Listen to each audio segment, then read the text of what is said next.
It's Tuesday. It's Tuesday. It's Tuesday. It's Tuesday. It's our favorite day. Hey, Our favorite day. It's hey, our favorite day. Hey, it's hey, our favorite day. It's hey. Tuesday. It's It's, Tuesday. It's it's, Tuesday. It's Tuesday. It's it's our my favorite favorite day. day. Hey, everybody. Welcome to the Connected Corner. I'm your girl, Tori Rose. And I'm your girl, Kiana B. hey, Kiana B. And it is Tuesday, and we are so excited to be here on the Connected Corner. Thank you so much for tuning in. Make sure that you subscribe to our YouTube channel. Go to youtube.com, type in the search, The Connected Corner, and go ahead and hit subscribe. Also, you can hit that bell and it'll notify you when we go live. So make sure that you are subscribed and getting connected. We're so excited. How's your day, Key? It is going pretty good. I outside of my allergies are acting up again, so I'll have to be taking care of those. But outside of that, I'm good. Just for cautious sake, I have taken a Benadryl. So just so y'all know. If she starts nodding, we are not boring. We are not boring. If I start nodding out, it's not because our guests, we love them. This is going to be an exciting show. We're going to have a great topic. It's the Benadryl tonight. Okay. So woke up a little bit puffy. I need to take that, take a couple Benadryls a day. So we're going to be good. You know what? We should hashtag that. We should get shirts and put hashtag it's the Benadryl and just like hand them out like down like Lexington Market and like Pennsylvania Avenue, in certain areas, Monument Street, certain areas where people are definitely on the Benadryl. On the Benadryl.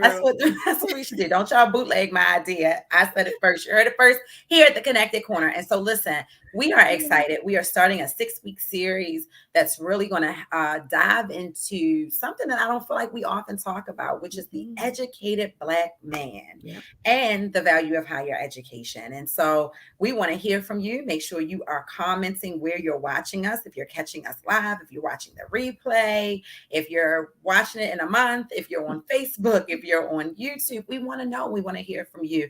And we really just do this for you guys to bring news and resources that you can actually use. Yeah.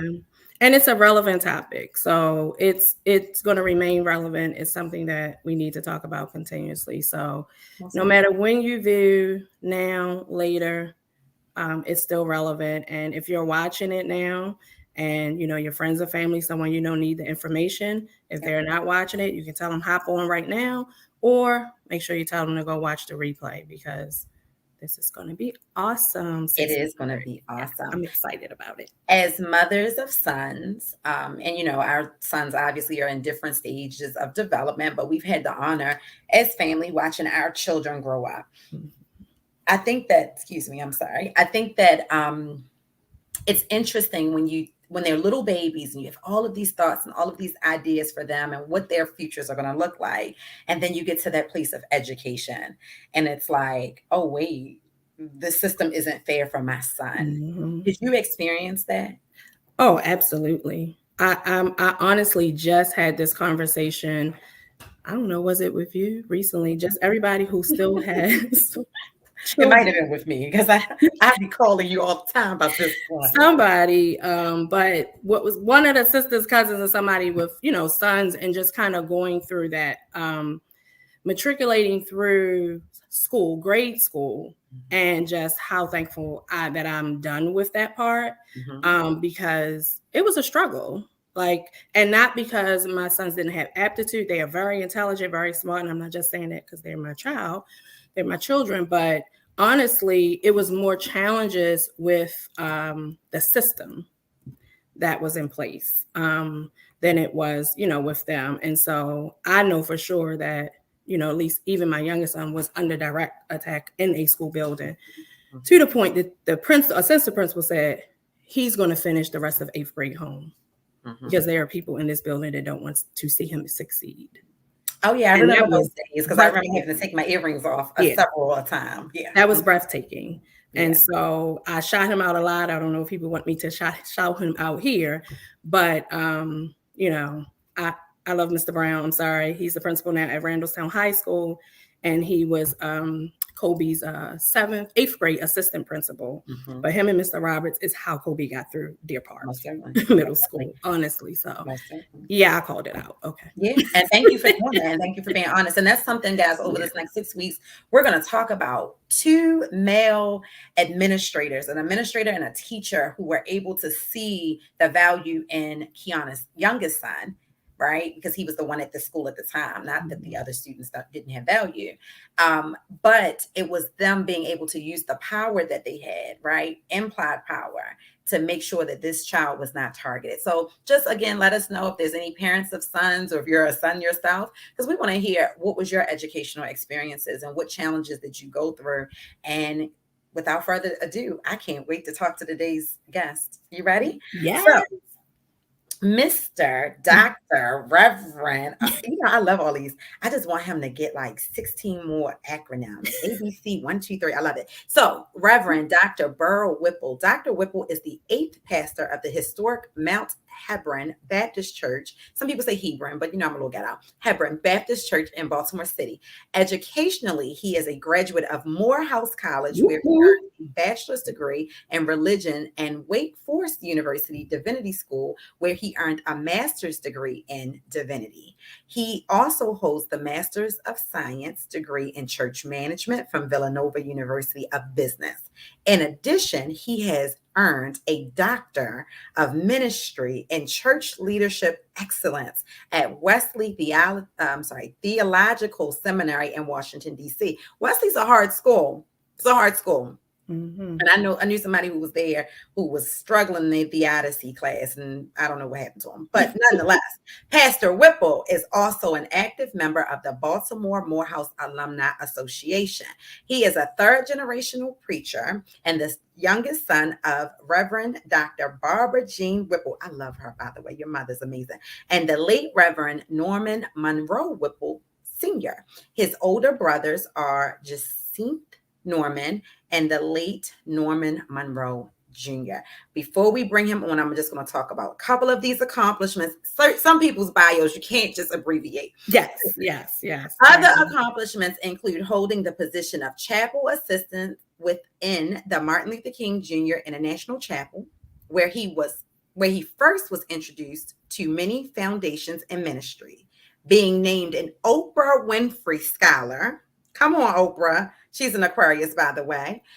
He is also an inductee of the esteemed Martin Luther King Jr. Board of Preachers at Morehouse College. Come on, guys, put your virtual hands together. Without further ado, we are welcoming the amazing Dr. Reverend, my brother, our friend, Beryl Whipple, to the stage. Hey, yay!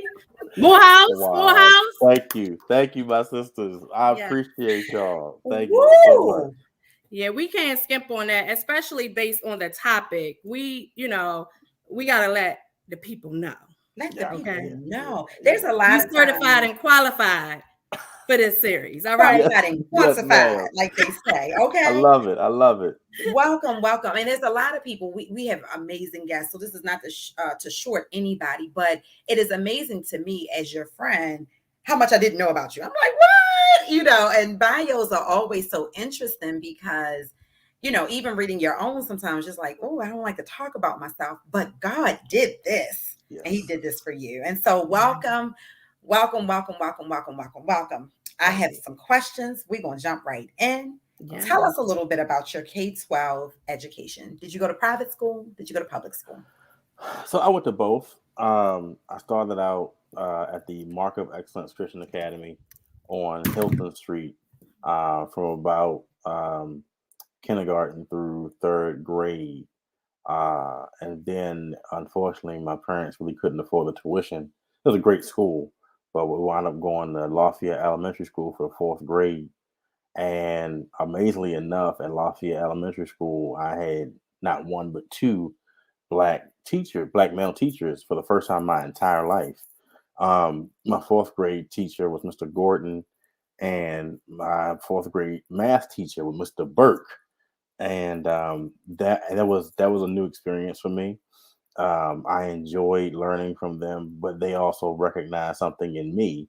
And so they recommended me to go to Belmont Elementary for my 5th grade.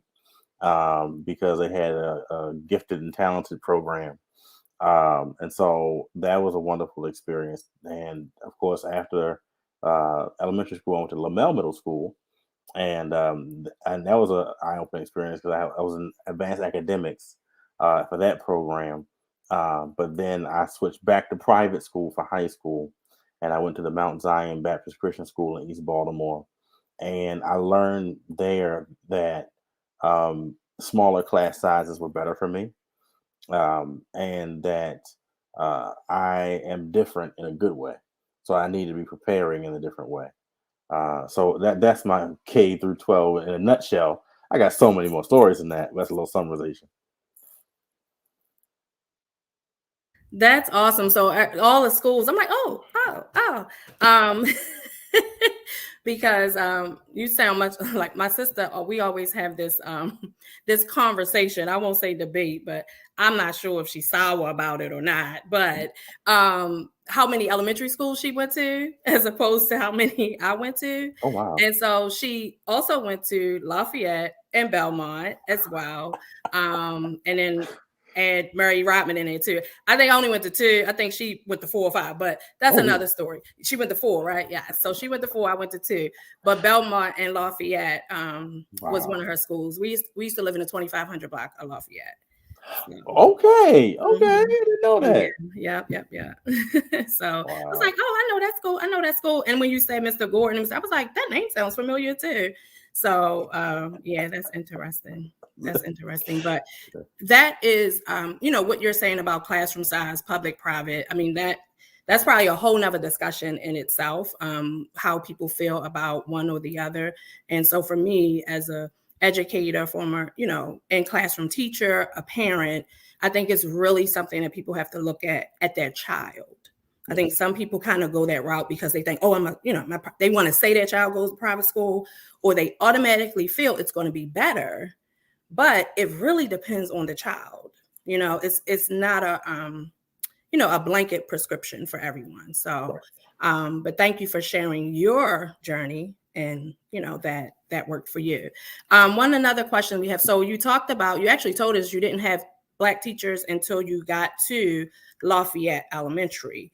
So outside of Lafayette, were there any other Black male teachers in your K through 12 experience? Okay, yeah. So the Black male teachers first came in 4th grade, but of course before that, nothing but Black female teachers.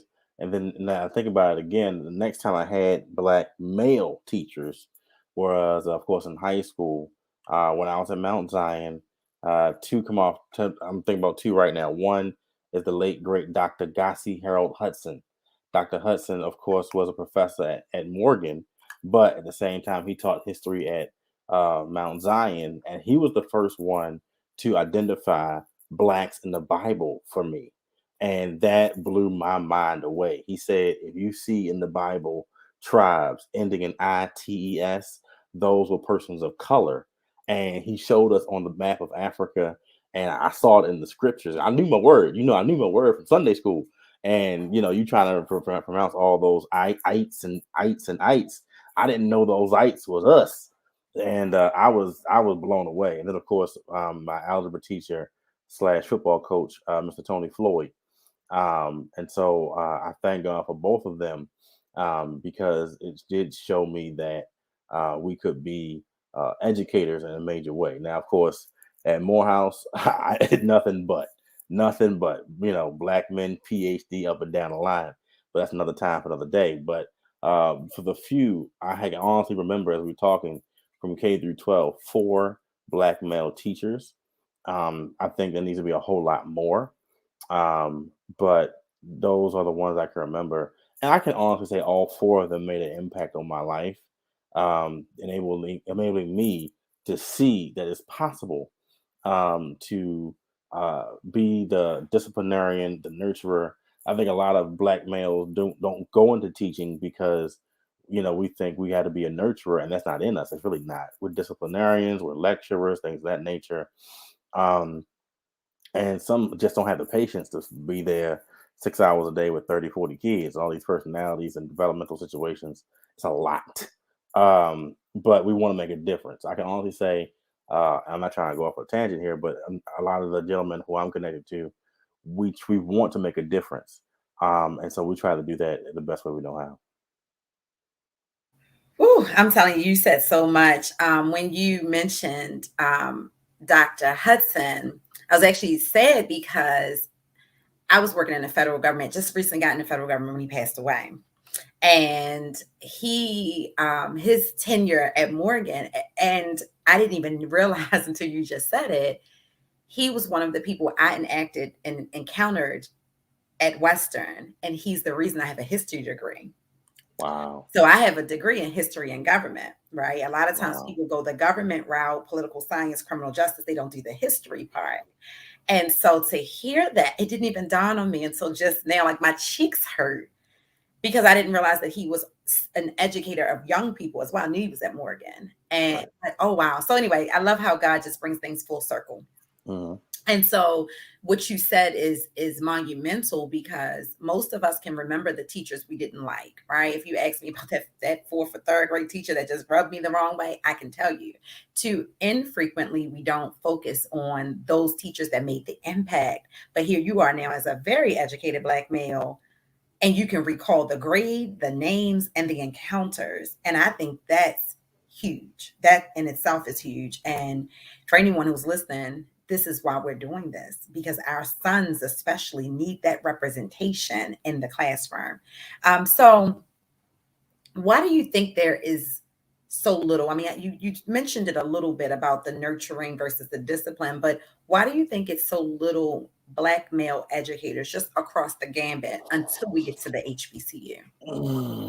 Um, well, I can't really specifically answer why not. I just answer why we do. You all know, the whole world knows. I have two best friends. Reverend Antoine Colvin, who passes Missionary Union Baptist Church in Columbus, Mississippi, and of course, everyone knows the great Reverend Marvin Tiller Jr. here in Baltimore, who is studying to get his doctorate in education. My man got 3 master's degrees working on his doctorate in education, and what he shows me in working in the education field is that he has a passion for education and a passion for training young Black youth, and that's the answer. I do know you have to have a passion for it in order to do it, because if you don't, you're wasting your time. And he shows me through conversation and text messages that you have to have a passion for it because you want it to go further than you. You want your reach rather to go further than you. And so, of course, he has, taught at some tough schools in Baltimore City, some tough schools. But after his tenure at the end of the school year, it was always the more lively students who respected him at the end of the year. And so, again, if you unless you have a desire to do it, don't do it. Um, I to take a hypothetical stab at it. Why do I think there isn't an abundance of Black male educators? They may not have a passion for it. They may not think it's lucrative, um, and they feel like they don't have the energy for it. Because again, 6 hours a day or 7 hours a day with 30 plus, 40 plus kids, with a lot of various issues and presentations of learning, you may not be able to be that flexible, or so it's a lot into it. But I'm grateful for the brothers who are educators. Shout out to, I want to say, Curtis Valentine. Curtis Valentine is a Morehouse brother of mine. He's on the board, at the board of education board in DC, PG County area. He's a Morehouse grad. He has a big passion for education. Curtis Valentine is his name. Yes, ma'am. So, yes, ma'am. Curtis Valentine. It's the name. I love it. I love it. So we are a few minutes into the show, and we obviously all know at this point what HBCU you went to. But can you tell us why did you choose the Great Morehouse? So, as my life has unfolded and continues to unfold, the way God works with me is that He presents everything in a balance. I know I pastor the historic Mount Hebron Baptist Church, 2651 West North Avenue. Baltimore, Maryland 21216. Plug that. But thank you. But I am not a super spiritual person. I am not. I do not talk down to people who are. If people hear God in surround sound, that's great. But for me, I'm the guy that God has to put it on a billboard, send me a text message, a smoke screen, and 3 witnesses who don't even know each other. That's how I'll know that's God. From people, that's how I roll. So that's the confirmation I need. Now, what happened was, honestly, unfortunately, in 1999, my grandmother and my father passed within 6 months of each other. So my father passed in November 1999, and one of my dreams was for him to watch me graduate high school, because my father only obtained a GED. I don't say only, but my father obtained a GED. And so that was a heartbreaking and traumatizing moment for me. Well, in December of 1999, I sat down with my mother and I said, Mother, I want to apply and go to college. And at that time, I wanted to go to Oral Roberts University because all I knew was I know I wanted to be a pastor. Now, I didn't know the politics and the views of Oral Roberts University, and thank God I didn't go. God be praised. But my mother simply said in a still small voice, have you considered Morehouse College? Now, I'm a researcher. So after she said that, I went and I researched Morehouse College. And I saw how, of course, Dr. Martin Luther King Jr. was a graduate, Samuel L. Jackson, Spike Lee, and all these awesome, wonderful, intelligent Black men. And I said, Mama, you want me to go to Morehouse? She said, give it a shot. Well, I filled the application. I did the essay. I sent it all in, and I thought I wasn't going to get in, but I got in, and I was ecstatic. I cried when I received the letter of acceptance in April of 2000, before I even graduated high school. I cried because growing up on Harlem Avenue, 2600 block of Harlem Avenue, I felt like there was no way out. All the brothers I grew up with playing basketball with in the alley were either dead or in jail, or took another path that was not productive, and I didn't want to do that. I just felt hopeless. But I'm thankful that I took a chance on myself. I took a chance on me, and that's how I got to Morehouse. And grateful that I have never looked back since. I was like, is Tori crying again? You Like, know I am. it is too early in the episode. Listen, It's all right. It's all right. Tears of joy. this is the thing. I can remember that feeling. I've shared my story. Most people know I was homeless at 16, and I remember that hopeless feeling. And so let's listen, won't he do it and won't he speak to you? So it sounds like you are, like you said, you're a researcher. Even as a young person, you sound like you were extremely mature in that way, right? Being led and having some maturity. Tell us a little bit more about like when you realized like this is a historical school. This has value. How or at what point did you recognize the value in the historical context of that specific HBCU? It was a twofold thing for me. When I began announcing at the end of my high school tenure that I was attending Morehouse College, people just lit up. But then after a while, some people lit up, and other folk were just visibly jealous. And I didn't understand it because understand we were broke. We had no money. And so for them to be jealous of the fact that I got into Morehouse, of course, Black folk being Black folk, but I say something else, I apologize. He got in, but he get out. And I was just like, good Lord, can I get started first? But I didn't take that the way I could have. So here's the way I took it, Kiana. I took it as if this school, just the very mention of this school, is making folk act this way, either side of the extreme. And it's not Harvard, it's not Yale, it's not Princeton, but it's causing this reaction. I need to pay attention. And then the second thing that happened was my freshman year, after I got settled in, around after homecoming, November, December or so, one late night, I felt like walking around campus. And I'm walking around campus, and I'm looking at the various statues on campus and artifacts, and we've all seen little college movies, and I'm expecting to see a white man somewhere. I think there's maybe like one white uh, man's portrait in there somewhere. But for the most part, all the statues were black men. I mean, black men, blackety black men with suits and ties on, and all these educational quotes, and you got the whole area in front of Graves Hall for Benjamin Elijah Mays, and it was just something that made you look like, why is this? Why are there more of this? And why did I learn about Morehouse in middle school?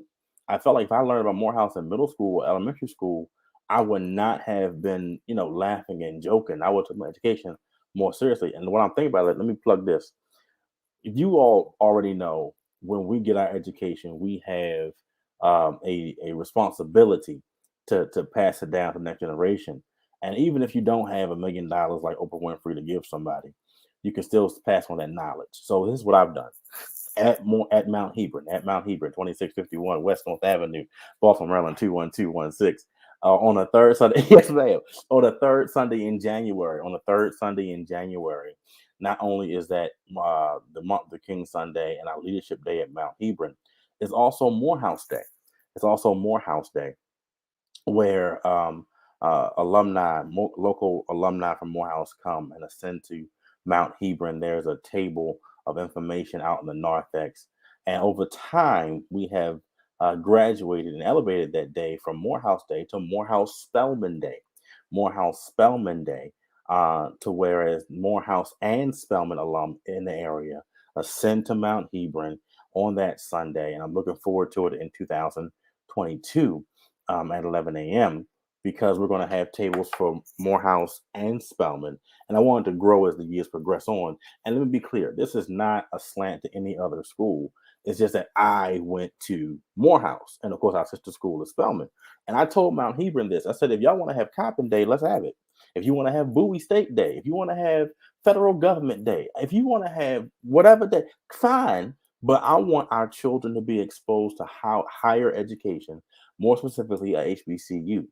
And so all that to say, I'm grateful that I am being a good steward of what God has entrusted me with. And I pray that people will understand the value of HBCUs. I love it. But when he said they ascend, I couldn't wait to just go ahead and just repeat that. They ascend. They ascend. I want to. I love it. Yes, I want to piggyback without derailing us. First of all, I want to remind anybody who has not subscribed, this is your opportunity to subscribe. Yes. Go to YouTube, go to the search bar, type in the Connected Corner, and go ahead and subscribe and click the notification so you can stay connected to us and get real life notifications when we go live. But also, if there's a young person in your world, a young male specifically, you want to plug them into this series because there are some things that are being said. He said, if I knew that Morehouse existed, I would not have played in my education when I was younger. For those of us who have sons who are trying to say, stop playing, because now we're on this side of, adulthood, and we recognize those years go by so fast. That was pivotal. Also, a lot of people don't know, but I didn't start at Bowie. I started at Clark Atlanta University. And I remember that feeling when I couldn't stay. Wow. I had to, I was technically not liberated as an independent, child, even though I had been homeless since I was 16. There was so many financial aid ramifications. I stayed in Heritage Commons. And I remember doing just what you did. I got up about 5 o'clock one morning and just walked the campus. And if you've never had that type of experience in a collegiate environment, it will change your life. And so I knew I had to come back home. This was very early first semester. Didn't know where I was going to go, but I trusted that God was going to make a way for me. And he landed me at Bowie, and I was able to continue and graduate from Bowie. But it's magical. And so for the moms and dads and people who may be tuning in, get to these campuses and don't just go on the tour and listen to the person point. Spend some time on campus. look around and remind your young person that these scholars look like them. Yes. Mm. That just touched me. I'm done crying. No. Let's keep crying. The thing is, like you said, these scholars look like me, and that made a big difference for me. You know, I came out of West Baltimore, or East Baltimore, and Baltimore City, and we saw some horrific things, and we didn't see positive images of ourselves. And I'm grateful for Spelman College, the home of Black girl magic, and allow folks to see positive images of Black women. That's awesome. But there is a lack of consistent positive images for Black men. And so Morehouse, although this is before social media, before the internet, Morehouse has been doing it since day one, since 1867. But I'm grateful that the word is getting spread so we can impact a next generation in a positive way. Yeah, absolutely. I applaud you for what you're doing. You know, I'm passionate about education, and so even not being in the classroom any longer, that is something that I've always said is very important, is that people feel like our students, our children, because, you know, regardless if I was your direct teacher or not, you were my child. If you were anywhere near my room, well, I passed you in the hallway. But if they know what is available, I was shocked. My first year, my first teaching experience was at Woodlawn. I was a career changer. And, you know, going in early 2000s, it was, I'm dating myself now because I know YouTube. I was teaching high school when I got it. All right. We don't have to remind everybody. I got it. Okay. Because, you know, I had to let them know when I was up there. Look, my sister, my little cousin, they go to Weston. I got people at Walbrook. Y'all don't want no smoke. No, right. Tell them. I got sisters and cousins your age. I will call them up here. No, but you know, just understanding. She said no. Yes. Let them know. Yes, but okay, and would do it again. Let her make a phone call. But anywho, go ahead. Yes. But you know, just relating to them. But that was how also they understood. Like, you have to have those conversations to let them know you care. You know, I'm here to help you, mentor you, be everything that you need me to be for you, but I don't play with you, right? So, but understanding, like, all of that time, I think I was teaching geometry, and I had 10th, 11th, 12th, I had everything, 9th, 10th, 11th, and 12th graders in a geometry class, which I went to Western, you know. 10th, 11th, and 12th graders all in, you know, geometry. So I was just confused.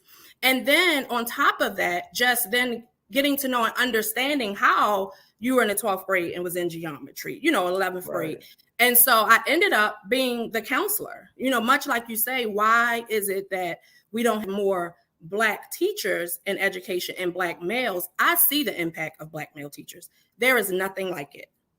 I try to encourage every Black male. If you don't know what you want to do, you're not sure, you know, what you want to do, you know, if you want to be a career changer, you want to do something different, you know, if you've been a counselor or even police officers, for anything in that realm, you could make such a huge impact in education if you ever felt like you wanted to change careers, because I see the impact that they have.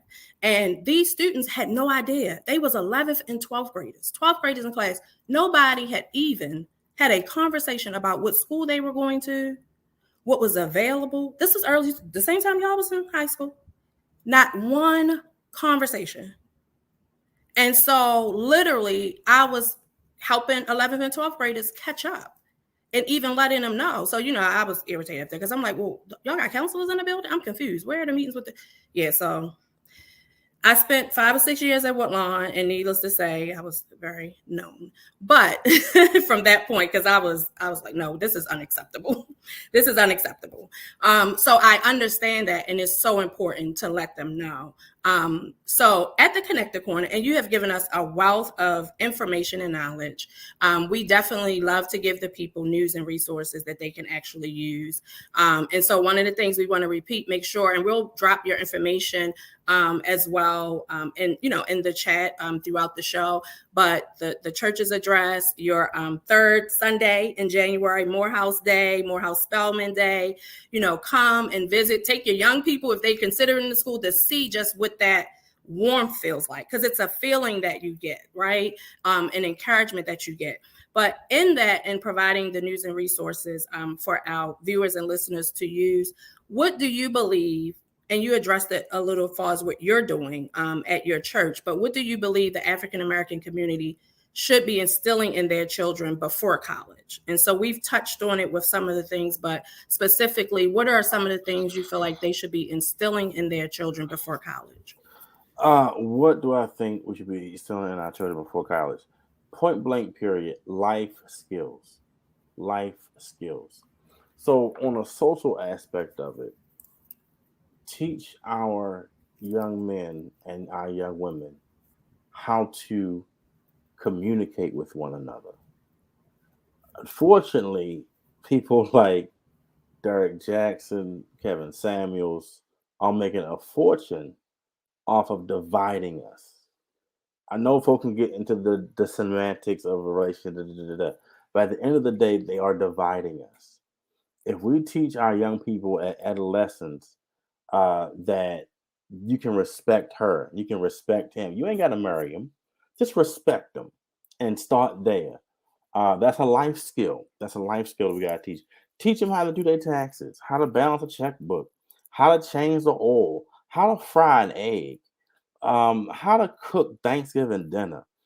Back in the day, if somebody's grandmother was from down south and she taught you how to snap the peas.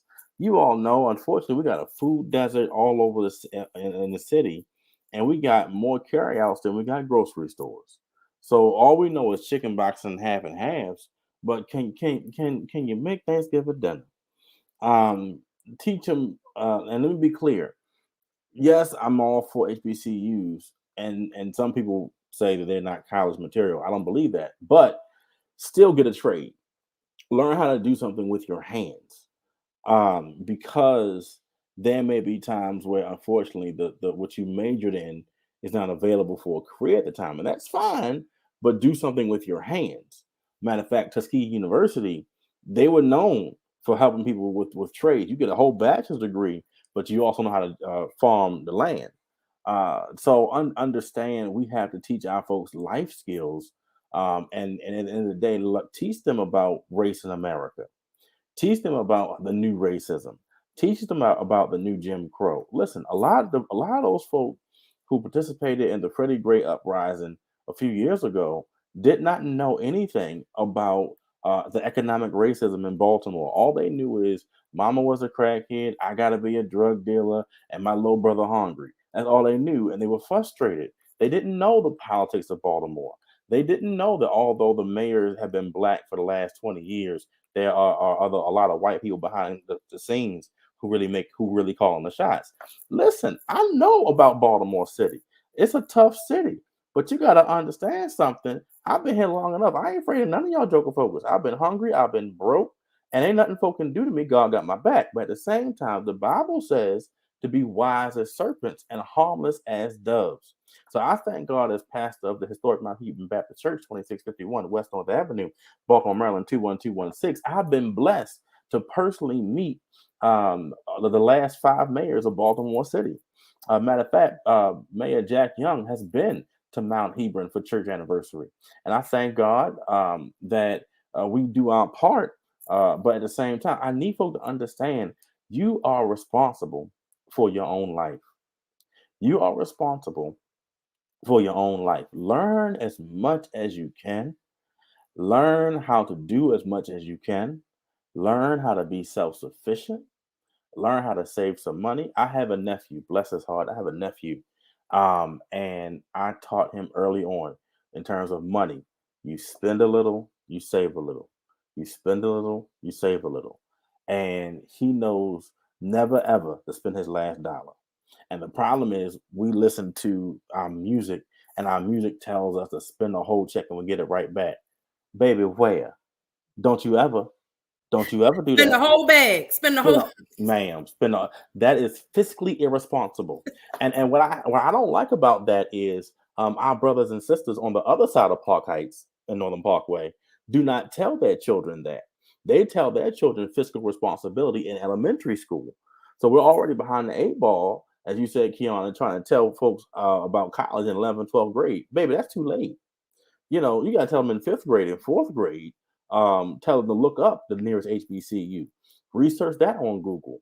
And so we have to do our due diligence to make sure that we stop competing with each other, start collaborating with each other. And I don't say anything that I'm not doing. So here's the thing. Yes, I'm a pastor, but I love collaborating with people who don't go to church. Bible said when I was hungry, you gave me something to eat. When I was thirsty, you gave me something to drink. He didn't ask you if you were AME, Baptist, East Side, West Side, Coppin, Morgan. If you're hungry, you need some food. If you're thirsty, you need some water. We got to get rid of our differences and understand we got to collaborate more and push our culture forward. Ooh, I love that. Push our culture forward. That's a whole nother segment. We're going to write that down. And first of all, I'm writing. So we have quotables from the show, and I'm at 4. So I'm writing them so y'all see us. I'm paying attention because I got 4 quotes already. So we gonna be we got to figure out when we gonna post them. So y'all make sure y'all follow the Connect the Corner, okay? YouTube and Instagram, because get your people on here. Y'all gotta get this information. But when you're dropping the knowledge and the information, and we say is what you can use, get the information and things you can use. But I got 4 quotes from this brother already, and I'm gonna just have to decide which one. So you can check, we'll tag you, but we like to give that information, and when you drop those jewels, we post them on our social media page. I also need to hear that word again. Was it Jokafoka? You're going to text it to me so I can use it. Go ahead. Baby. I'm still very much cutting off ears. But anyway, I digress. Woo, child. So historically, Black colleges and universities were established to serve the educational needs of Black Americans. And so what you've said, even when it comes down to still getting a trade, going to Bowie State University, it was the fact that I knew how to fry an egg or how to cook that I was able to make some money on campus cooking hot sandwiches, right? And so, I mean, well, first of all, I did everything. If you went to college with me, they'll tell you, I had a hair salon in my room, and you could come get perms, roller sets, shape ups. I had my boyfriend was the barber. Oh, we were making it happen. Nice. When the Subway on campus closed, we were cooking the sandwiches. It was a few of us making hot sandwiches and selling them, all kinds of things. That is the manifestation, right, of that seed being laid by parents or grandparents along the way. And then you get to college and it's like, oh, I got to figure out how to survive and how to make it. Today, we realize that prior to the establishment of those schools of HBCUs, Black people, couldn't go to traditional colleges, right? What we have seen is so many Black women being able to advance in their careers and advance in their education. And when Kiana and I, both of us graduated from HBCUs, decided to do this series, it was really to look at why in 2021 do we still have this huge gender gap?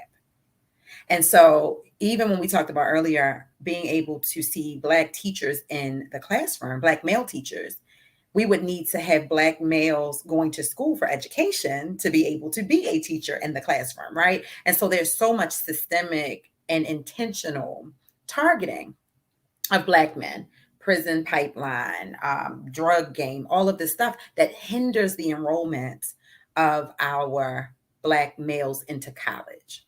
So my question to you is, you bobbed, you weaved, you had the covering of God, the favor of God. Now you're an adult, you have these degrees. Have you dealt with any kind of discrimination or challenges now postgraduate? So throughout my academic career outside of Morehouse, and I don't want to make Morehouse like a magical place, but it is unlike any other place I've been to in my entire life. So the challenges were post Morehouse, right?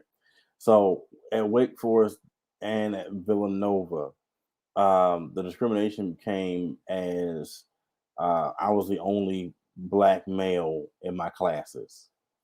Um, at Wake Forest, when I started doing too well on the papers, they thought I was cheating.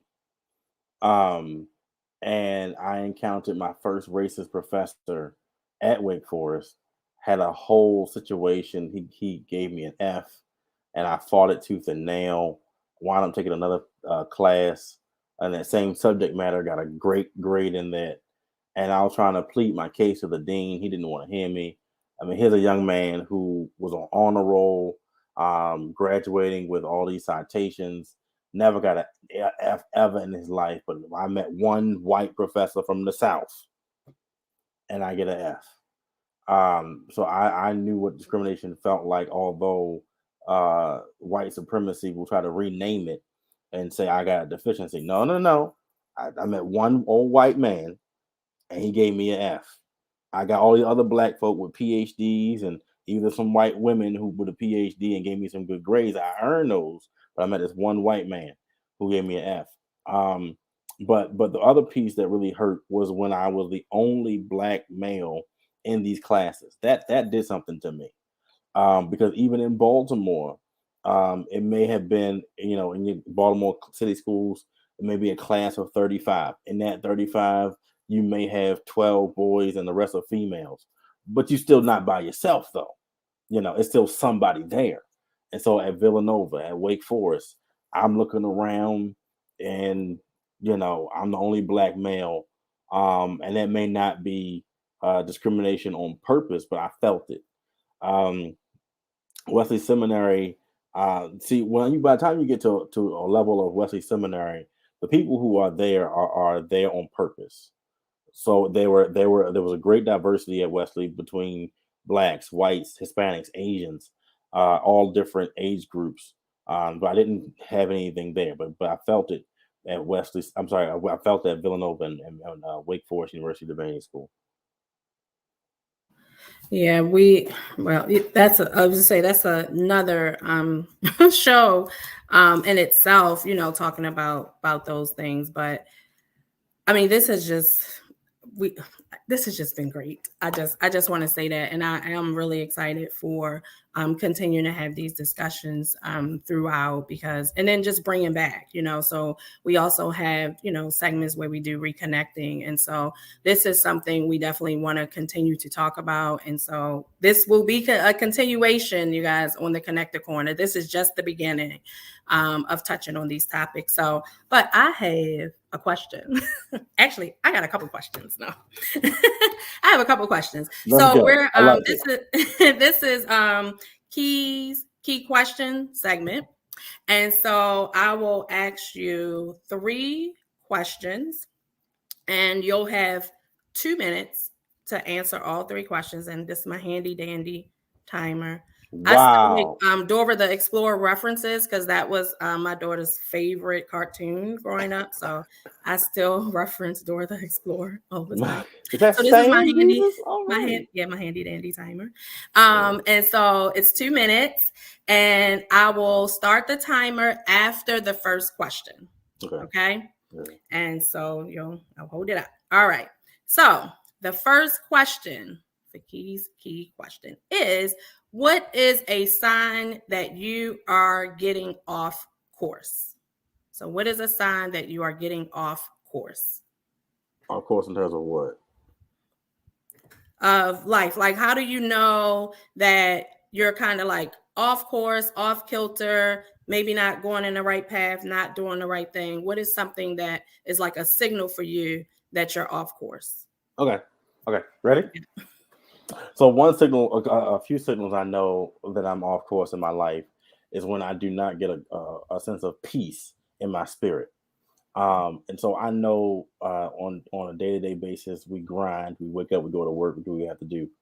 But when I don't have a peace in my spirit, I know then it's time to change some things. Perfect example is that when we got deep into the pandemic, we did not at Mount Hebron know how to do online worship. We didn't have online worship. And I just knew we had to do it because we had a lot of seniors in our congregation and we could not expose them to COVID. And so what we did was we just kept moving, and it was some trial and error things, of course, but I began to get peace in my spirit around June of 2020, knowing that we're going to get better with this online worship, but this is where we need to be for right now. How long we're going to be here, I don't know, but I got peace in my spirit knowing that we are at the right place, as opposed to, almost bullying people to come into worship during a pandemic. We're not doing that. But I got peace in my spirit knowing that although I don't know all the details, where I am right now will lead me to the next thing. I'm going to close with this question. A lot of times, the next thing going to lead you to the next thing, will lead you to the next thing, will lead you to the next thing, that leads you to the next season of your life. So I'm grateful now for where we are at Mount Hebron in September 2021, but I know it took March 2020 to get me to September 2021. All right. Now, look, we won't be doing crying during the key questions, right? It ain't drop mic session, okay? It's the key questions, Dr. Whipple. Okay, now we tried to drop mics during the questions. So rapid. All right. That was good. Okay. Thank you. What is something you do for self-care? So we do so much, but what is something you do for self-care? Our Black men need it. What do you do? Okay, ready? Mm-hmm. Good. So for self-care, I got two major things. First and foremost is I have a therapist. Since February of 2019. I have me a therapist, and she is awesome. I purposely picked a Black female therapist because that was better for me. Because of course in Mount Hebron, 85% of our congregation is female. Out of 85% who are female, the majority of them are older women. And so I thank God for my therapist. She is a blessing from God. Shout out to Dr. Zena Chase. She's talented in what she does. And then the second thing I do is I work out. I do have a trainer, Chiselet Charles Harris. He is a celebrity trainer. He's a trainer for Jada Pinkett's mama. And of course, the great Bishop Oscar Brown, and of course, Pastor Kenneth Robinson. But Chiselet Harris, I see him, and he helps me out. But then on top of that, I work out on my own outside of my trainer. And so on weekends, I was doing this during the pandemic, and I'm keeping it up now. I run 4 miles. I run 4 miles on Saturdays and Sundays, and I wake up pretty early on Sunday morning before service. I run 4 miles before worship, and then after I finish my 4 miles, I get ready and I go to preach. And some folks will pass out after the 4 miles, but actually those 4 miles energize me for worship, and it helps me out because it keeps me focused. So the self-care piece of the mind and the emotions with my therapist, Dr. Zena Chase, that's one thing. But then the self-care with my body, working out with Charles Chiselet Harris and running 4 miles on Saturdays and Sundays, that helps me out with the physical piece. And then watch this, my therapist has helped me to find another avenue of self-care. So I worked on the mind, I'm working on the physical, and I'm trying to find a way to work in my own emotional piece. And I do that, she suggested, with creating memories with my close circle of friends. The problem is we have all these friends on our social media, but you don't know them, they don't know you. Mm-hmm. And so what happens is in the last 6 to 8 months, I have been intentional with reaching out to just a select group of people, because I don't reach out to folk. I never have, because folk got some stuff with them, God bless them. But I've been intentional with connecting. Yes, ma'am. I've been intentional with connecting and reconnecting with people who we encourage and energize each other, because I'm not going to be in situations ever again in my life where I'm connected with somebody and they drain me. I'm not doing that. And so I'm working on the emotional piece of self-care. I'm doing the mental piece of self-care and the physical piece of self-care. Why? Because all of us are multifaceted people, and you need multifaceted levels of self-care. Awesome. Now you ran out of time. Sorry. But we knew that was going to happen. it's going to happen on this series because we're dealing with some very highly educated folk, right? So the time goes out the window. The time goes out. We got to get the message out. We got to get this. We gonna get it. But that was awesome. I mean, it really was. And so you guys, hey, you can drop in the answers to, what do you do for self-care? You can answer the key questions as well. And what do you do when you get off course? I think both of those hand in hand go very well together, because if you're working on those things, then you are easily cued for internally when you're off, because you're tapped into you, right? On the emotional, the physical, the spiritual, that level, the mental. So it's easy to tell when you're off course if you're working on the self-care. So this has been amazing. Amazing. We're gonna ask you one more time, how can people connect to you and drop and plug in the address, the name, and everything of the church as well. Make sure they get it if they did not get it the other times. But tell us how they can connect, and then your service and your times and stuff for Sundays, and how even if they want to come worship with you, how they can do that. Well, so let me start here. I love and appreciate both of you all greatly. Thank you so much for the invitation. I pray that God continues to grow your reach. The Connected Corner is needed in a new and a major way. And I thank God for you all taking a chance on me.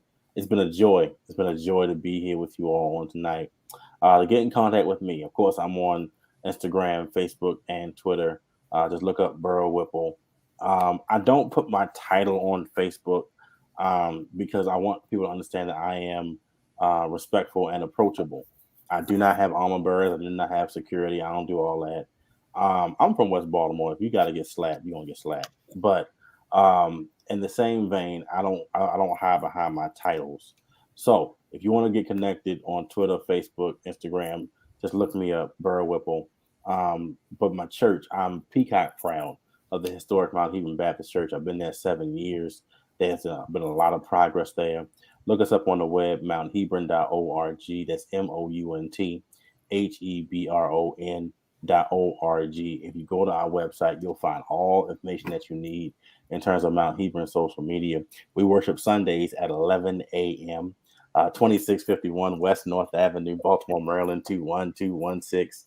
But if you do come for service at 11 a.m., we ask you to come between 10:45 and 11 o'clock, because we have an environmental safety ministry who will meet you at the door and take temperature checks. And please wear your mask. We are social distancing. Services are not that long, even before the pandemic. Before the pandemic, service was about 2 hours. Now, after the pandemic or post-pandemic, services is about an hour and 15, hour and 20 minutes, because we are mindful of the atmosphere. We're mindful of what we're doing. But it's not a rushed service. So by the time you get the benediction, you know you've been in church. Amen. Listen. Woo, I can't wait to see you standing on furniture again. Okay. That's always the best part of the right. What is what you gonna do, Jesus? Come on now, do it, Lord. If you're gonna do it now. That's their workout. That's the workout. Run around the sanctuary.